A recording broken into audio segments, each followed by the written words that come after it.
6 months after the attack on Pearl Harbor, the United States was still reeling. The Imperial Japanese Navy seemed unstoppable, sweeping across the Pacific. But in the vast blue expanse near a tiny atoll called Midway, the course of World War II in the Pacific was about to change forever. This is the story of the Battle of Midway, the ultimate turning point. In early 1942, Japanese Admiral Isoroku Yamamoto devised a masterful plan. His goal was to lure the remaining U.S. aircraft carriers into a decisive battle and destroy them.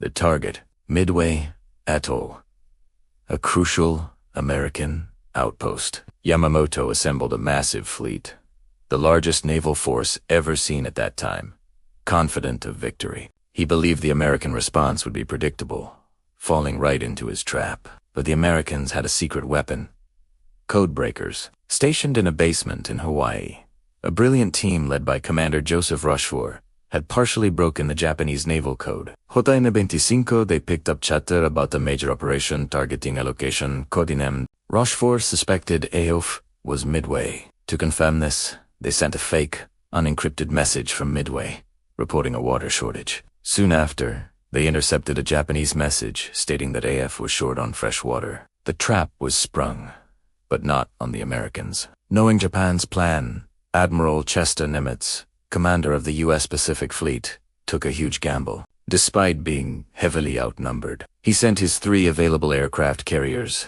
the Yorktown, Enterprise, and Hornet II, set up an ambush northeast of Midway. The stage was set for a naval showdown of epic proportions. On June 4th, 1942, the battle began. Japanese planes pounded Midway Atoll. As they returned to their carriers to rearm, American torpedo bombers launched a courageous but near-suicidal attack. They flew in low and slow, and nearly all were shot down without scoring a single hit.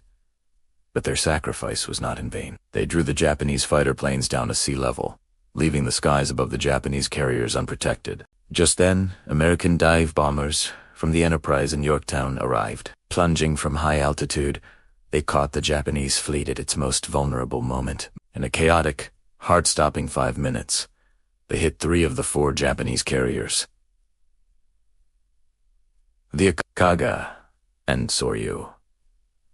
Explosions ripped through their decks, which were packed with fuel and armed planes. All 3 were turned into blazing infernos. Later that day, the 4th carrier, Hiryu, was also found and sunk. In a single day, Japan lost 4 of its most powerful aircraft carriers and hundreds of its most experienced pilots. The United States lost 1 carrier, the Yorktown, which had been heavily damaged at the Battle of the Coral Sea and hastily repaired. The Battle of Midway was a devastating blow to the Imperial Japanese Navy, from which it would never fully recover. The tide of the war in the Pacific had turned. From that point on, the Allies were on the offensive, beginning the long, hard-fought road to victory. Thanks for watching. If you found this story of courage and strategy fascinating, be sure to like this video and subscribe for more pivotal moments in history. See you next time.